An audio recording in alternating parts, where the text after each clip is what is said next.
¿Qué tal? ¿Cómo están? Muy buenas noches. Bienvenidos, bienvenidas a esta edición de AM a través de las pantallas de Noticias Paraguay. Calurosa jornada, sensación térmica de 37 grados, nada más y nada menos. Estamos en vivo, por supuesto, a través de nuestras plataformas también. ¿Cómo te va, Enrique? ¿Qué tal, Santiago? Mi saludo también a toda la teleaudiencia de Noticias Paraguay. Bueno, hoy tenemos un programa en el que vamos a hablar de lo que en la semana va a convertirse en el tema más hablado.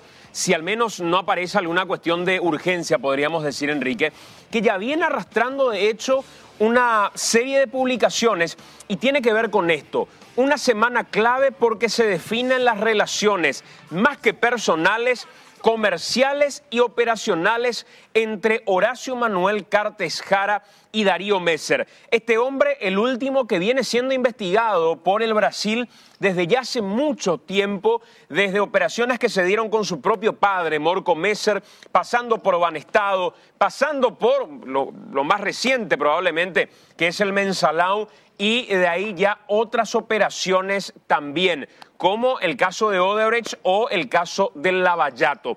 Un hombre que en todos los elementos de imputación del Ministerio Público del Brasil figura como una persona que manejó grandes operaciones en materia de asociación criminal, lavado de dinero, evasión de divisas y que con Paraguay tiene vínculos desde hace mucho tiempo, nada más y nada menos que con este hombre con el que estamos viendo, Horacio Manuel Cartes Jara. Cerrábamos el domingo pasado en AM, hablábamos de la cantidad de dudas que todavía había en torno al tema de Darío Messer y las relaciones que no se cerraban, algunas cuestiones, qué pasó con CEPRELAT, etcétera, etcétera.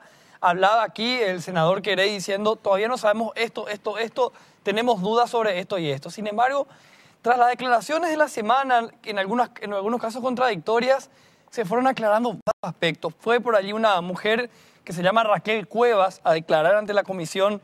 Eso dejó en evidencia varias cuestiones que dejó también algunas dudas respecto a lo que decía Óscar Voidanich. Estamos hablando de esta mujer.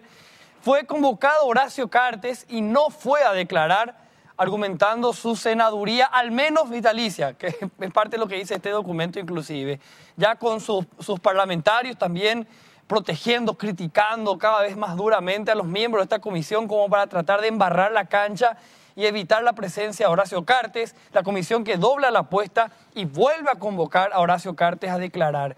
Muchas respuestas que ya hay respecto al tema de Darío Messer, cada vez más preocupante. El objetivo de este programa en AM es lo siguiente, que todos entiendan, que el público en general pueda entender todo lo que se fue descubriendo hasta este momento para estar atentos y ya entendiendo la película, esperar esta semana que va a ser clave. Y en la semana que evidentemente hay todavía otras personas que van a tener que declarar. Nunca se ha hablado tanto del lavado de dinero como actualmente en nuestro país. Y esto tiene que ver también con las declaraciones que vamos a tener esta noche en el programa, con la titular de CEPRELAT que va a estar con nosotros para saber básicamente cómo deberían funcionar los organismos de prevención, que es el caso de CEPRELAT, y ya a partir de los reportes recibidos por parte de los bancos, básicamente cuáles son los formalismos que se deben tener, porque una de las cosas que nos llamaba la atención era que parte de los informes que eran elevados cuando se trataba de empresas de Darío Messer, por ejemplo, se elevaban obviando quienes componían la sociedad. Y era uno de los elementos que debía contener el informe. Cuando ya Darío Messer tenía operaciones sospechosas reportadas por parte de algunos bancos, cuando las demás operaciones se daban, pero ya con el nombre de sus empresas, Chay o Matrix, se obviaba de manera directa el nombre de Darío Messer como uno de los que componía esta sociedad. Y el ex titular de CEPRELAT, Óscar Voidanich, habló en la semana diciendo que no había presupuesto suficiente, no hay presupuesto suficiente, que hay demasiados reportes de operaciones sospechosas, que son solamente 3 los analistas, que hubo una demora que él reconoce en el comité a la hora de remitir los informes a la Fiscalía. Y hay un informe que se emite a la Fiscalía respecto al caso de Darío Messer. Y luego de que la actual titular de CEPRELAT remitiera unos informes a la comisión, se evidencia que parte de ese informe que envió Voidanich figuraba Horacio Cartes en algunos párrafos y estos párrafos fueron borrados. Bueno, de eso también vamos a hablar con la actual titular de CEPRELAT respecto a si son tan graves los problemas presupuestarios, si realmente CEPRELAT tiene tanta incapacidad de poder gestionar los reportes, evaluar los reportes y manejarlos rápidamente para lograr su objetivo, que es prevenir lavado de dinero, y si realmente existe un documento donde se borró lo relacionado a Horacio Cartes como para proteger al entonces presidente de la República. Se preguntarán ustedes por qué este tema es importante, por qué una comisión, por qué las publicaciones que básicamente ocupan la plana más destacada de los medios de comunicación, porque hablamos nada más y nada menos que de un presidente en ejercicio de la República cuyas instituciones dependían directamente de él y que no es que no investigaban, teniendo investigaciones que involucraban de manera directa tanto a Messer como a él en determinadas transacciones y en determinadas operaciones, estos informes eran cajoneados al punto que el titular o ex titular de CEPRELAT, Óscar Voidanich, no solamente cajoneó el informe, este señor del que estamos hablando, sino que esperó que la composición de poder se defina, digo para el futuro, se defina en las internas de la ANR y recién el 20 de diciembre termina retirando del cajón y remitiendo al Ministerio Público lo que tuvo guardado durante un año. Y digo, ¿por qué es relevante lo del 20 de diciembre?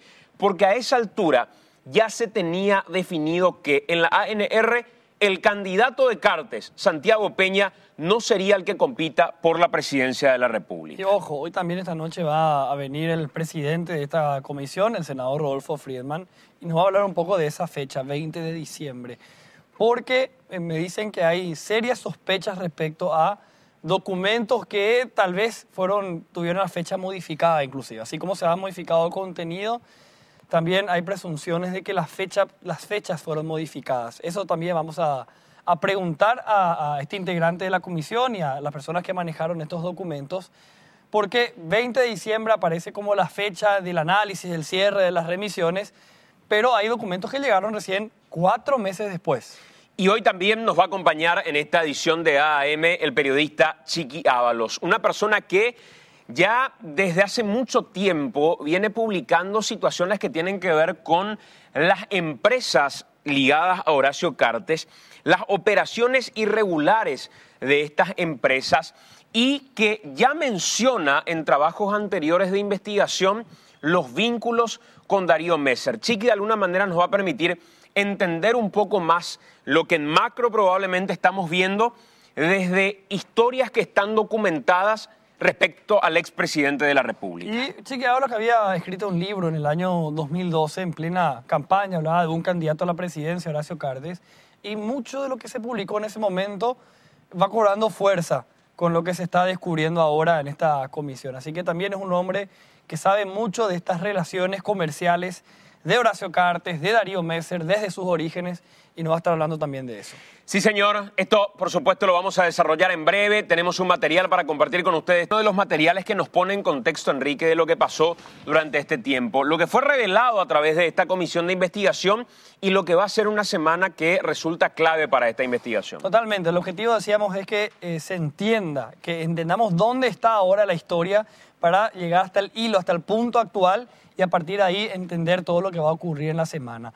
Hagamos un recuento breve y nos remontamos hasta el 2012 con ese esquema que estuvimos explicando la semana pasada también de todo lo que se fue descubriendo hasta ahora. Tenemos un primer material para la teleaudiencia. La investigación del caso Messer arrancó con muchas dudas respecto a las presunciones de protección que habrían recibido las operaciones del hermano del alma del expresidente Cartes. Hoy sigue habiendo muchas dudas, pero también ya hay varias respuestas. Hagamos un recuento de algunos puntos resaltantes. Vamos por parte. Primero, hablemos de lo ocurrido en el 2012. Ese año, Darío Messer realizó operaciones que el Banco Nacional de Fomento, curiosamente, no reportó como algo sospechoso, a pesar de que provenía de un hombre con frondosos antecedentes en Brasil, como Darío Messer. En contrapartida, para un banco privado, que también se utilizó para operaciones similares, sí fue llamativo el hecho de que el movimiento provenga de Messer. Y por lo tanto, sí lo reportó a Sepprelat. ¿Por qué para el banco privado sí fue sospechoso y para el BNF no lo fue?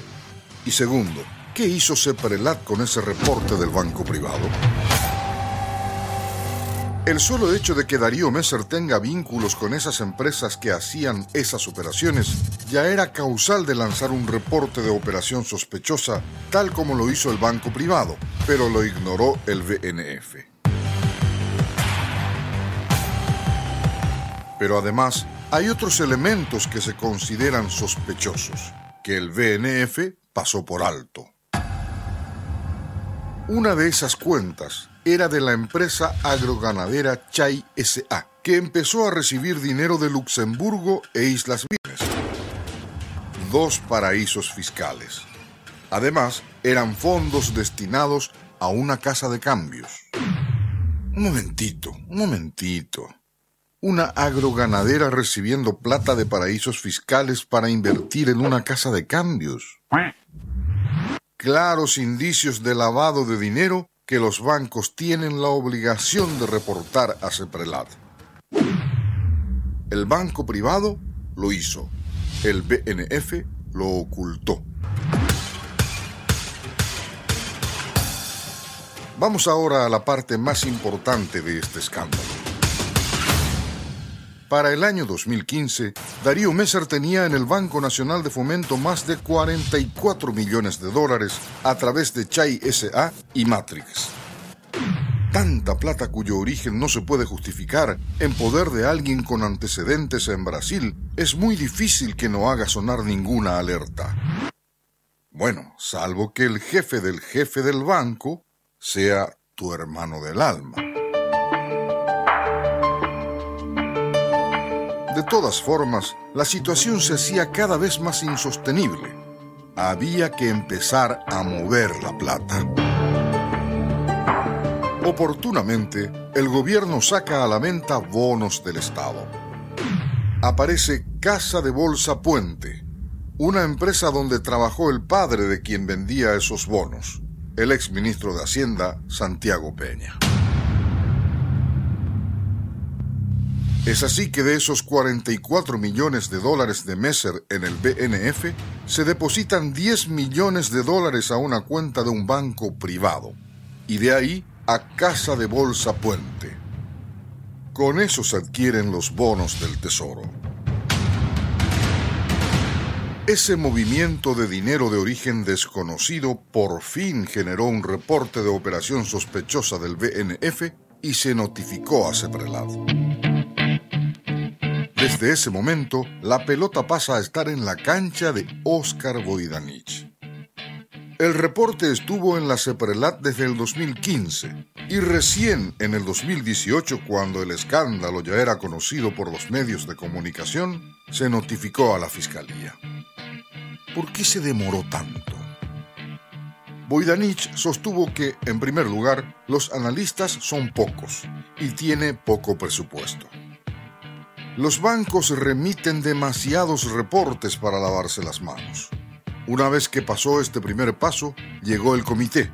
El comité tardó demasiado en pasar a la Fiscalía porque justo él estuvo con un problema de salud y se decidió esperar a que se recupere para luego recién remitir a la Fiscalía. Con el transcurrir de los días y obteniendo nuevas declaraciones, aparentemente todo esto fue falso. Lo que ocurrió, según las nuevas pesquisas, es que el analista remitió su informe al comité. Allí se decidió remitir a la Fiscalía. El documento incluía en varios párrafos algunos vínculos de amistad y comerciales entre Darío Messer y el entonces presidente Horacio Cartes. Ese documento habría sido adulterado en esta última instancia y se borraron los párrafos donde mencionaban a Horacio Cartes. En el proceso, además, ocurrieron un montón de cosas que demoraron la llegada del informe a la Fiscalía, hasta que ya no se pudo ocultar, porque el escándalo de Messer ya tuvo trascendencia internacional. Óscar Voidanich ya está investigado por la Fiscalía por haber ocultado estos datos y por haber obstruido una investigación penal. Fue el hombre clave en la protección al prófugo Darío Messer y su hermano del alma, Horacio Cartes.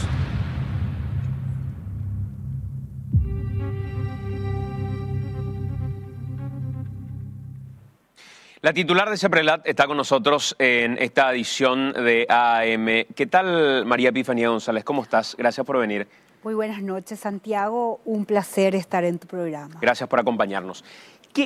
¿Cuál es el rol de CEPRELAT dentro de una cadena como esta? Yo entiendo que no puedan hablar, y siempre decís eso, de cuestiones particulares o que no puedan repetir o revelar cuestiones que tienen que ver con investigaciones internas. Pero cuando hay investigaciones que se realizan respecto a reportes que llegaron a CEPRELAT, ¿es posible argumentar que hay mucho trabajo y no se pueden atender estos reportes? ¿O de todos los reportes que saltan, de nuevo hay algunos en los que uno debe mirar y decir, este es clave, tenemos que prestar mayor atención que este reporte de Santiago González o Enrique Dávalos, que probablemente tuvo un inconveniente menor, pero fue reportado? Sí, nosotros tenemos, la CEPRELAT tiene a su cargo todo el sistema de prevención de lavado de activos y también financiamiento al terrorismo. Se recibe reporte de operaciones sospechosas y el cúmulo hay un cúmulo casi inhumano de operaciones sospechosas que se reciben. Lo que a veces dificulta, si no hay mucha claridad en esos reportes, de poder detectar rápidamente. Pero por otro lado, cuando se recibe información internacional, sí se puede detectar rápidamente. Si hay información internacional, las propias normas establecen un procedimiento que nosotros le llamamos simplificado. O sea, hay que darle rápidamente salida. Eso no depende de la cantidad de personas, porque hay una persona dedicada a eso exclusivamente. Las normas establecen que esa persona debe reportar al jefe de departamento inmediato y al director.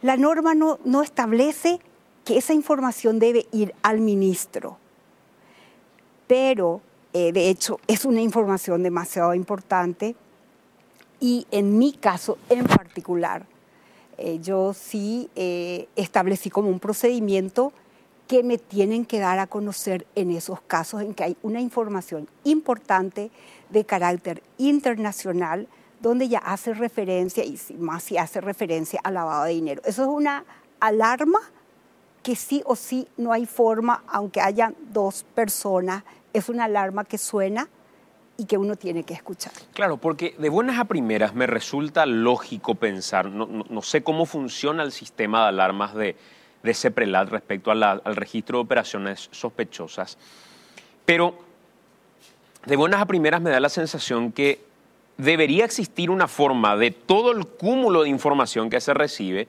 otra vez determinar qué es de carácter urgente o de carácter importante. Porque si no, siempre se podría justificar con el caudal de información que se recibe que alguna cuestión de gravedad real no sea investigada. No, por eso, toda información que viene del exterior es de extrema urgencia.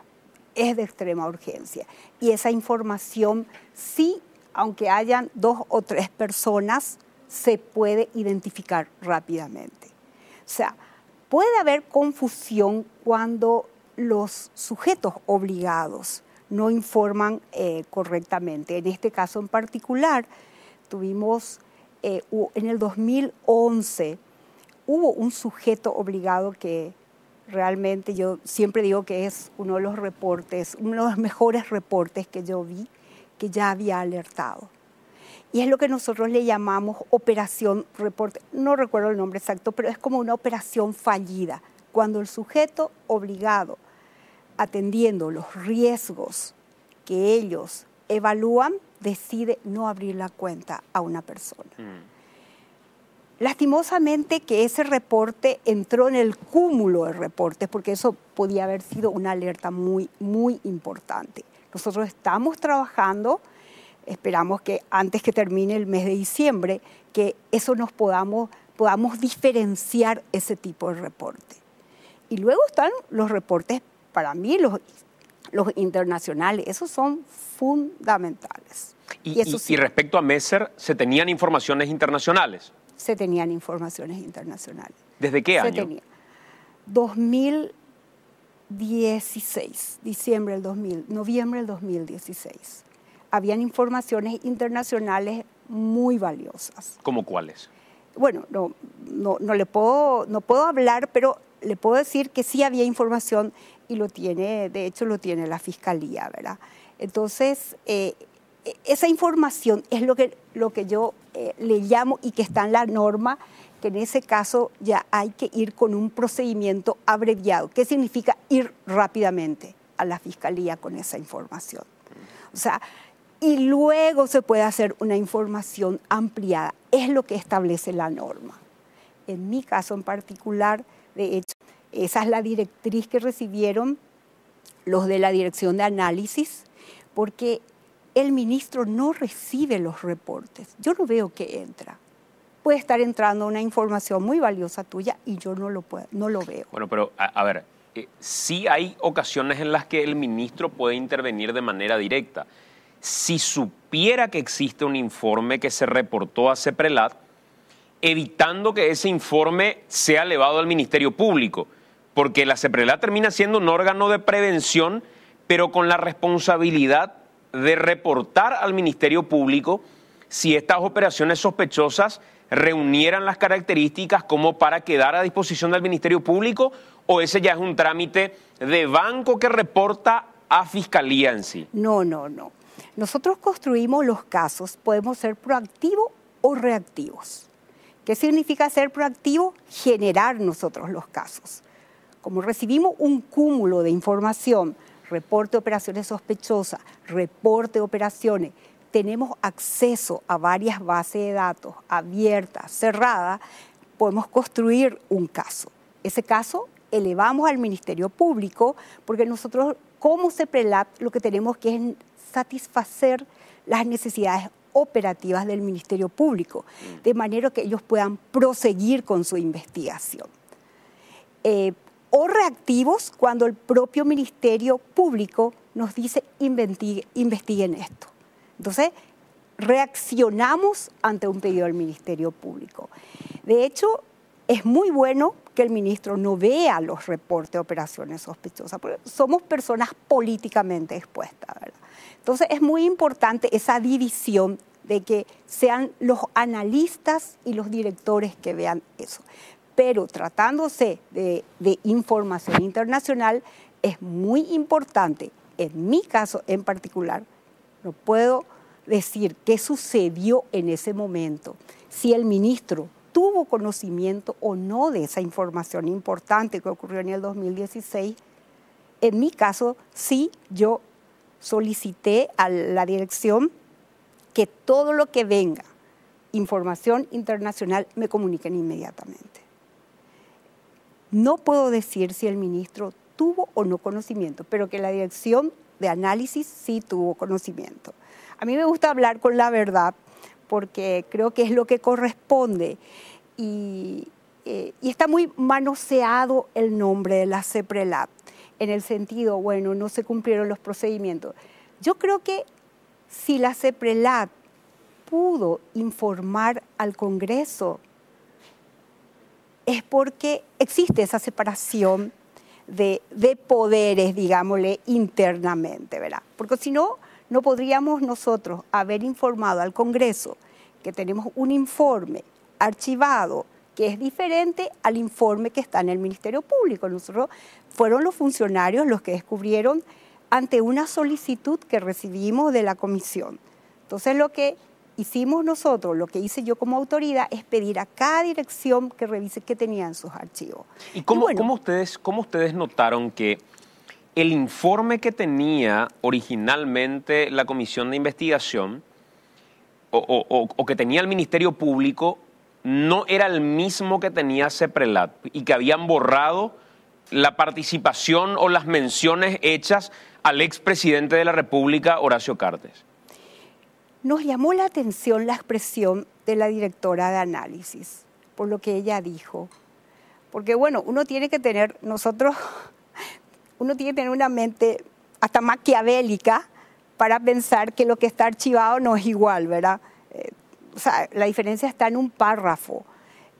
Nos llamó la atención y entonces nos pusimos a leer lo que estaba efectivamente en la Fiscalía y lo que estaba archivado. O sea, firmado por la misma persona, el mismo número, la misma fecha, y eran versiones que había en un párrafo, había una diferencia. Entonces, bueno, pusimos a conocimiento, pues ellos nos pidieron revisar todos los procesos y eso fue lo que hicimos, una revisión desde el momento mismo en que se preparó el caso hasta el final. Y esa responsabilidad, ¿sobre quién recae? La responsabilidad de decir, al Ministerio Público le remito este informe. Es del ministro propiamente, de manera directa, no de otro funcionario, ¿o sí? Yo creo que hay que separar a Santiago y, bueno, aquí vamos a volvernos un poco maquiavélico también, ¿verdad? En el sentido de que yo ya me volví maquiavélica después de ver este caso. ¿Qué es lo que traen cuando se discute un caso? Viene un caso, el caso no firma el ministro, firman los responsables de la dirección. El ministro lo que hace es leer, puedo hablar de lo que yo hago. Nosotros leemos, discutimos, invitamos al director de jurídico, invitamos al director de regulaciones, que es una persona que conoce muchísimo, y participamos en una mesa de discusión sobre el trabajo del analista, ¿verdad?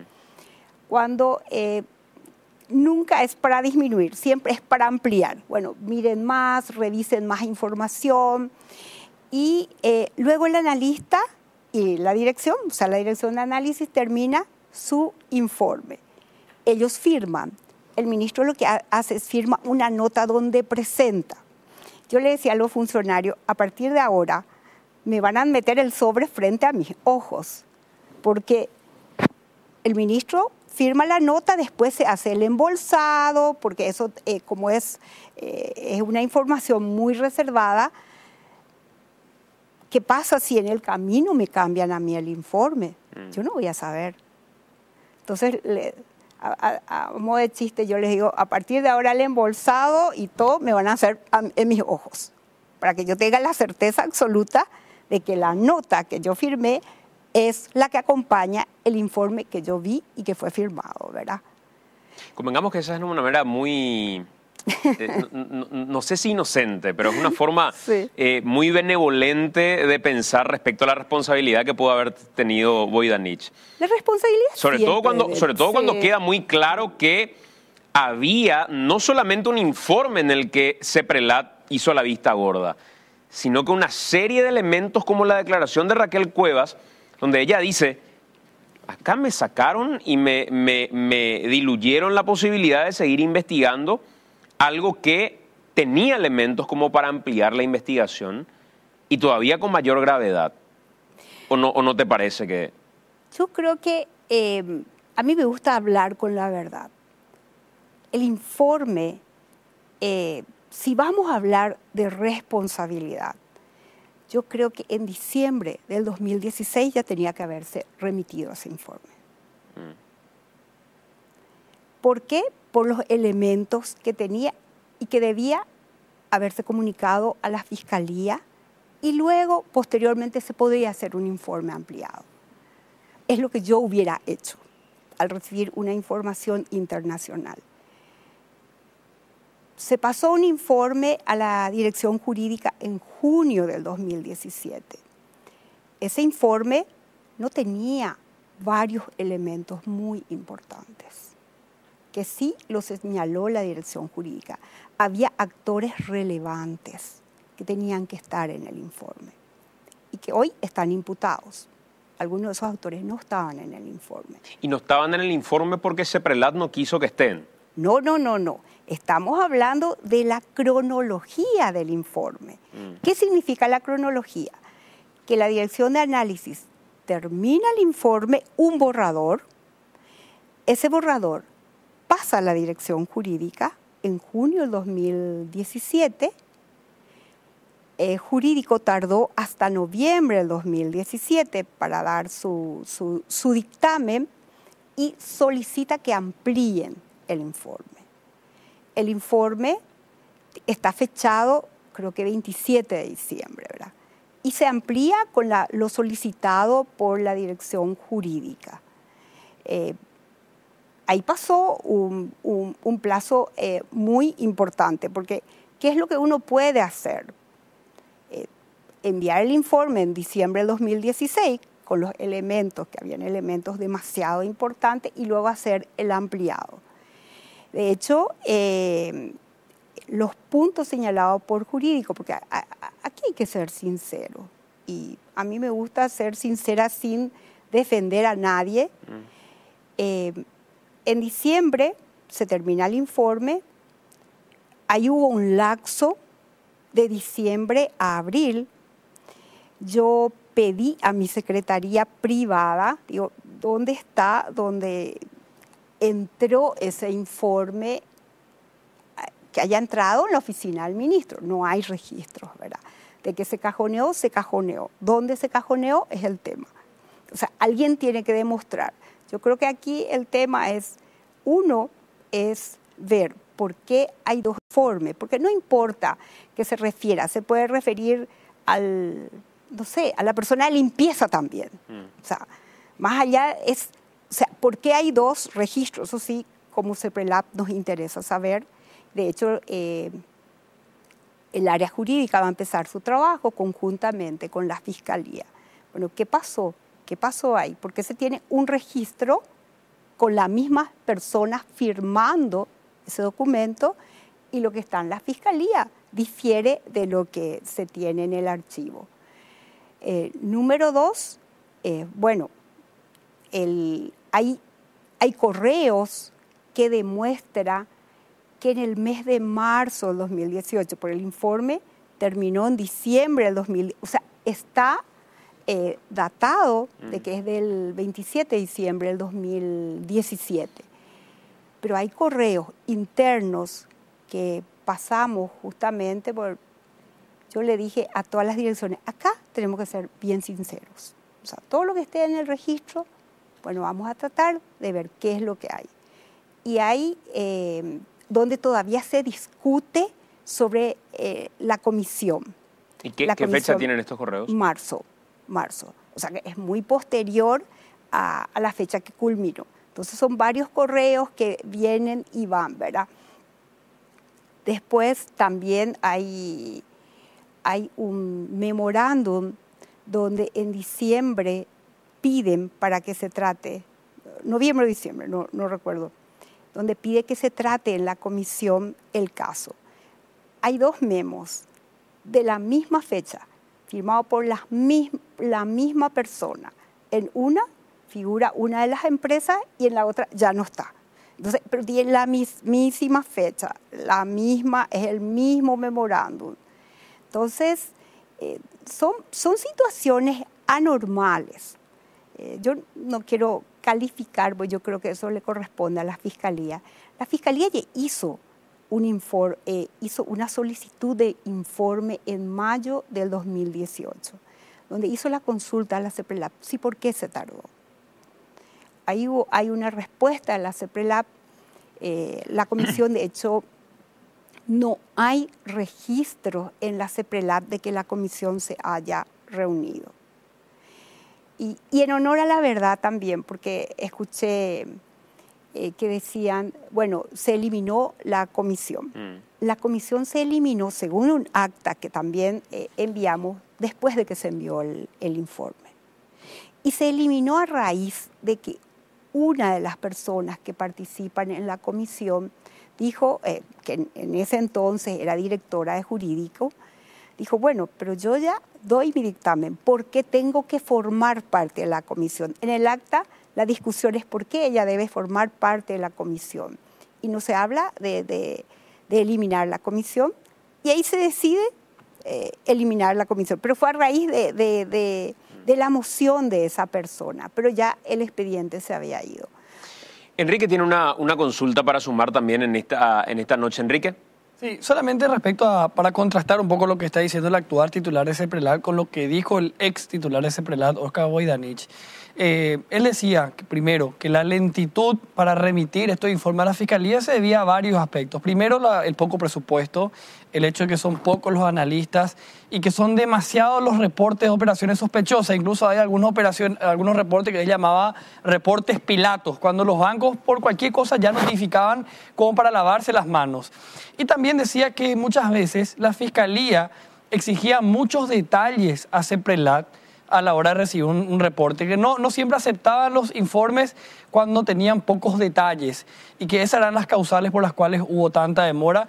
Es lo que dijo Oscar Voidanich, que contrasta un poco con lo que está diciendo el actual titular al hablar de la velocidad que se necesitaba en ese caso del 2016. Ministra. No, yo creo que el exministro tiene razón al hablar de los ROS. Tenemos muchos ROS que no te ayudan a hacer una investigación. Una cosa son los ROS y otra es la información internacional, ¿verdad? Yo creo que eso, él tiene razón cuando habla de los ROS. Hay un cúmulo muy importante, no existe a veces capacidad humana para atender todos esos reportes de operaciones sospechosas. Entonces uno tiene que tomar ciertas decisiones, un poco lo que yo estoy haciendo en el sentido de que se pueda dar relevancia a cierto tipo de información, ya que es muy difícil poder atender todos los reportes. En ese sentido, hoy las entidades financieras tienen un proyecto de norma que estamos discutiendo, ¿verdad? Que es un poco lo que es basarnos más en el riesgo del cliente. Que no sea cualquier información enviar a la CEPRELAT que nos sirva. Es muy importante que las propias entidades hagan su debida diligencia. Y de hecho, una entidad lo hizo muy bien en el 2011.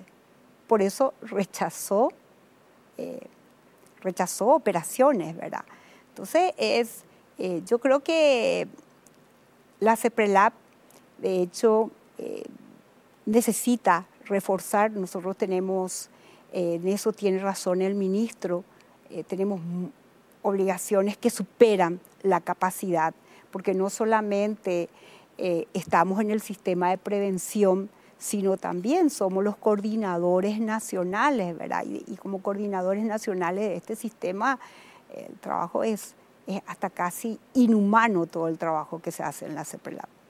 Sobre esta fuga de 2 miembros del PSC de la agrupación especializada. Nosotros tenemos compañeros que están llegando al lugar también y ya en breve nos van a reportar respecto a esta situación. Una situación grave desde todo punto de vista que, repito, la vamos a ampliar en instantes nada más con las autoridades. Es una información que interrumpe de alguna manera la programación que tenemos y que, sin lugar a duda, tiene un estado de gravedad verdaderamente alto. La fuga de 2 reclusos del primer comando capital que estaban en la agrupación especializada de la policía, y ya seguramente vamos a lograr contactar también al aire con el viceministro Hugo Sosa Pazmor para que pueda decirnos esto. Me comentaba que estaba llegando a la agrupación especializada en este instante y que seguramente en minutos más tendría mayores datos respecto a este tema. Así que estaremos atentos como para poder ampliar la información sobre esta fuga de 2 miembros del primer comando capital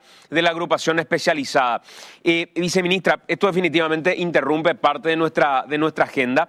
Pero antes de terminar la comunicación y la charla, quería preguntarte qué tarea queda pendiente en CEPRELAT a partir de esta experiencia que tuvieron. Porque la experiencia marca, digamos, a fuego la sospecha que hoy tiene parte de la sociedad respecto a la tarea del CEPRELAT. ¿Qué se aprendió con el caso de Darío Messer? Yo creo que mucho. Es un caso realmente emblemático. Nosotros hemos tomado algunas decisiones a partir de hacer unos cambios tecnológicos, porque si una entidad pudo con mucha anticipación conocer, tener información, ¿cómo no lo pudo tener la CEPRELAT? Entonces, para nosotros esa es la primera lección que hemos aprendido. Y darle mucha importancia también a lo que nosotros le llamamos los ROS propuestos, que vamos a hablar con las entidades que lo separen muy bien, en el sentido de que si una entidad está detectando algo que pueda servir al resto de las entidades, tenemos que trabajar en la retroalimentación. Nosotros recientemente tuvimos una reunión con una entidad financiera justamente para retroalimentarle lo bien que ha trabajado y que nos ayudó a poder terminar un caso muy importante, ¿verdad? Estamos también con otra entidad que hemos recibido una información internacional muy importante que también vamos a retroalimentar, porque en esto tenemos que trabajar muy coordinadamente. ¿Información sobre qué? Es una información de inteligencia y que lo vamos a trabajar con una entidad financiera. ¿Que tiene que ver con este caso? No tiene nada que ver con este caso. Son las lecciones que te deja el caso Messer. Otro es la forma como la importancia de poder contar con un registro de beneficiario final. Porque aquí hay que revisar la forma como se constituyeron las sociedades también.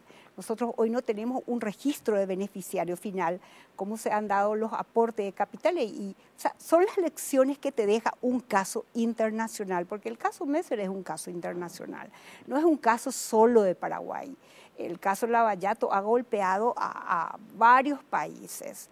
Y bueno, yo creo que lo que tenemos que hacer es fortalecer nuestras instituciones, ver cada una de nuestras debilidades. A nosotros nos queda clarísimo nuestras debilidades y tenemos que fortalecerlas, especialmente la parte tecnológica, que ya estamos haciendo un cambio importante, mayor protección a los analistas. Hoy nosotros a todos los analistas los estamos protegiendo a través de códigos. Nadie puede saber quién es el analista que está trabajando. Y también una mayor separación en el sentido de que es muy importante que ellos puedan hacer su trabajo. En el caso, por ejemplo, el director de análisis, el que está ahora conmigo, él es una persona que a mí no me deja respirar cuando él tiene un caso importante. Está golpeando mi puerta, me dice, ya tenemos que tratar este caso, ya tenemos que tratar. Él jamás permite que una semana pase sin que un caso... Y bueno, y eso es muy importante, ¿verdad? Y darle... fortalecer a la CEPRELAT si se quiere que cumpla este papel tan fundamental que es un poco de seguir los rastros a los activos. Y aquí vamos a cerrar bien este caso si podemos lograr el comiso autónomo, porque Messer está en rebeldía. Entonces es un caso, desde mi óptica, es un caso ideal para aplicar el comiso autónomo. Ya los fiscales seguramente verán el momento. Yo sé que ellos están haciendo un gran trabajo, está haciendo la fiscalía, no solamente aquí en Paraguay, en varios países se están haciendo, están trabajando en forma muy conjunta. Y aquí el éxito va a ser si logramos el comiso autónomo. Ministra, gracias por acompañarnos, muy amable. Muchas gracias a ustedes. Gracias también por dar oportunidad a la CEPRELAT. Es una institución pequeña, pero bueno, eso significa que los controles también funcionan. Por eso se han podido detectar ciertas irregularidades. Gracias, ministra. Muchísimas gracias. 20:54, ya estamos en esta parte del programa. Nos acompaña el senador Rodolfo Friedman. ¿Qué tal, senador? ¿Cómo estás? Para vos, para la audiencia, amigo chiquito. ¿Cómo te va, Chiqui Ábalos, periodista? Gracias por estar con nosotros. Al contrario, gracias por invitarme. Senador, esta semana va a ser clave para la comisión. ¿Qué tiene que definir esta semana la comisión, además de escuchar a, digamos, parte de los protagonistas que fueron convocados? ¿Quiénes son los que todavía quedan por dar algún tipo de elemento a la comisión de investigación del caso Messer? Mañana continúan las declaraciones informativas. Están citadas 6 personas, entre ellos Carlos Pereira, ex presidente del BNF, y otras personas más. Te voy a pasar el listado, Sandy. Bueno, y la parte del informe final se va a empezar a elaborar en la semana. Vamos a remitir también al juzgado todo lo referente a la convocatoria del señor Horacio Cartes. Eso definió la comisión el viernes pasado y mañana vamos a estar remitiendo eso para que ellos vean finalmente cuál es la aplicación del artículo 5º, ¿verdad? El tema de la multa, bueno, que define el juzgado finalmente, ¿verdad? Y con respecto a lo de Cartes, ya es decisión exclusiva del juzgado entonces. Es decisión y es potestad del juzgado. Nosotros vamos a hacer la presentación, la nota, la exposición, todo lo que refiere a la comisión y finalmente el juzgado va a definir. Pero en principio ustedes consideran que no basta con la nota, la respuesta, digamos, por escrito de Cartes. No, para la comisión no es suficiente. Nosotros sostenemos que la posición del señor Horacio Cartes es la de brindar información.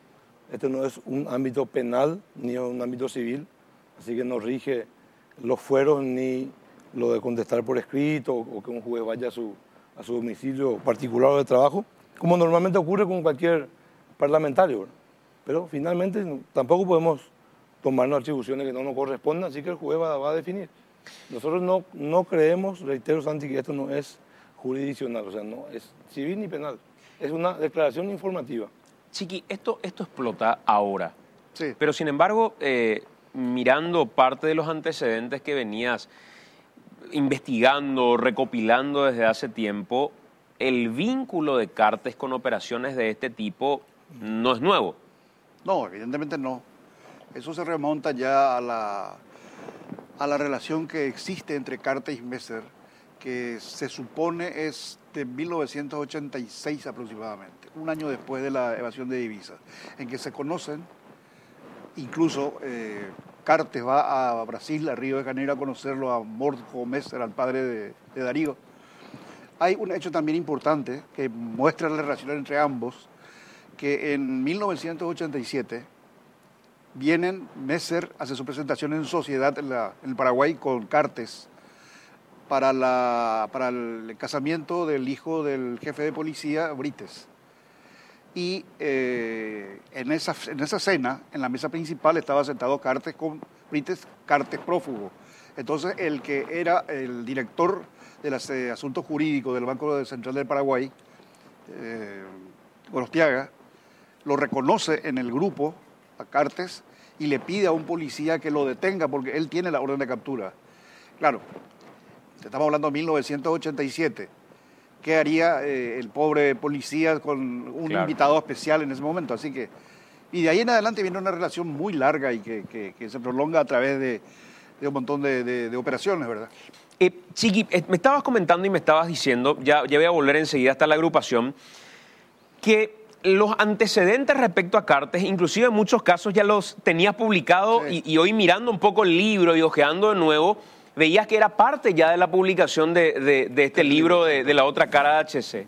Sí, hasta ahora sabíamos que en el 2003 el superintendente de bancos pidió un informe sobre Messer. Trabajaba ya bien en la superintendencia de bancos en ese momento Boydanich ya. Así que él estaba enterado desde el 2003 que evidentemente Messer estaba siendo investigado. No era ninguna novedad.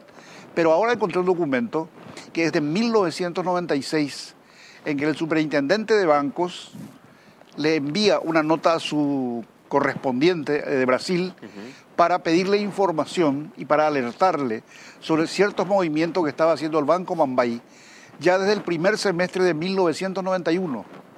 O sea que evidentemente siempre existió eso, la relación de alguna manera Cartes-Messer, y también ya estaba siendo investigado el Banco Mambay desde 1991, lo cual evidentemente revela que siempre estuvieron en una serie de operaciones así, si no ilegales, por lo menos sospechosas. Rodolfo, hoy, a priori, después de todo lo que investigaron en la comisión, ¿creen ustedes que la información que se tiene ya es suficiente como para que el Ministerio Público pueda operar a partir de esa información? El otro día discutíamos si era o no era vinculante, sí. Definitivamente no lo es, pero termina convirtiéndose en un elemento sobre el cual el Ministerio Público puede empezar a construir con mayor solidez.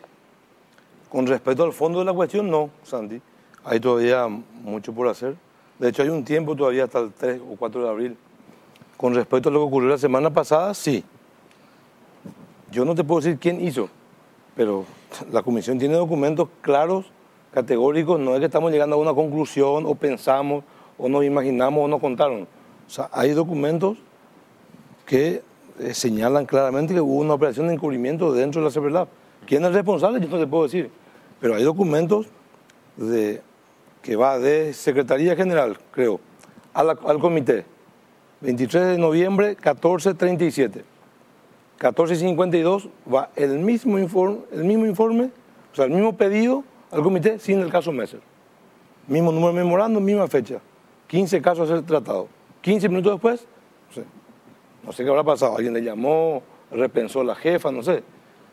Vuelve a presentar, ni siquiera cambia el número de memorándum. Mismo memorándum, sin el caso Messer. Si eso no es encubrimiento, bueno, hay un informe que está adulterado, borrado, el nombre que lo quieren poner. O sea, eso es un documento oficial que está en la CEPRELAB.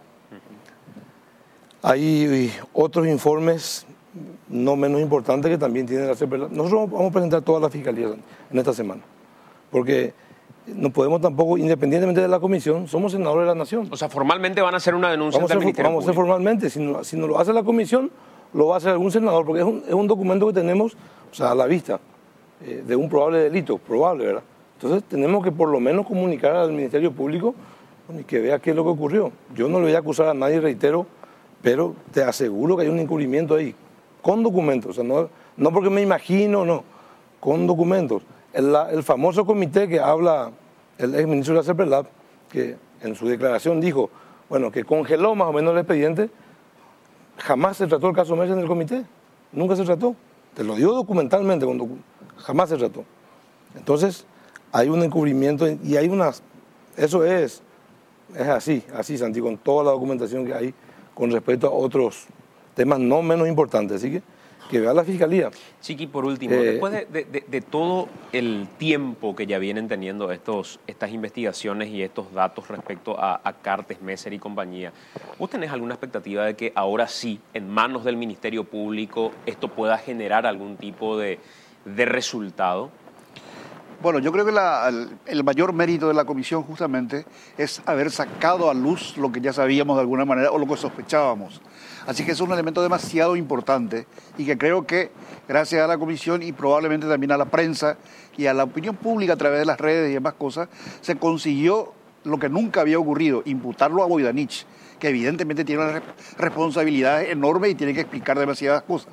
Ahora, va a depender muchísimo del Ministerio Público, porque yo creo que indicios suficientes hay para que llegue a feliz término como todos estamos esperando.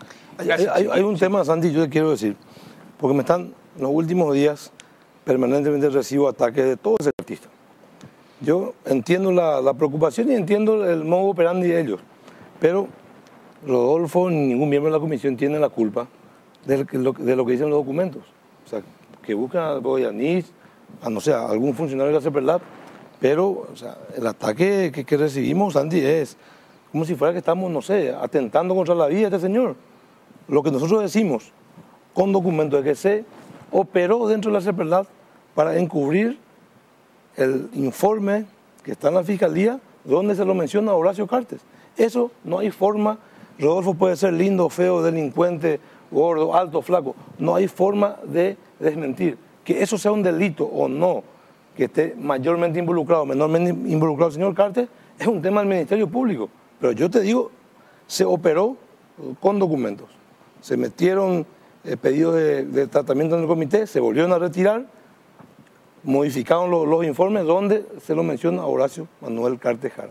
Eso es claro, categórico. Si eso no despierta para que el Ministerio Público abra una investigación, bueno, entonces hay que ver de dónde estamos. Y no solamente Boyanich, hay otros funcionarios y el beneficiado.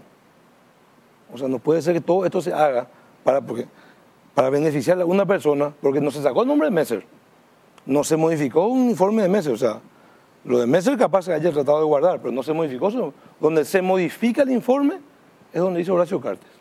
Senador, gracias por acompañarnos.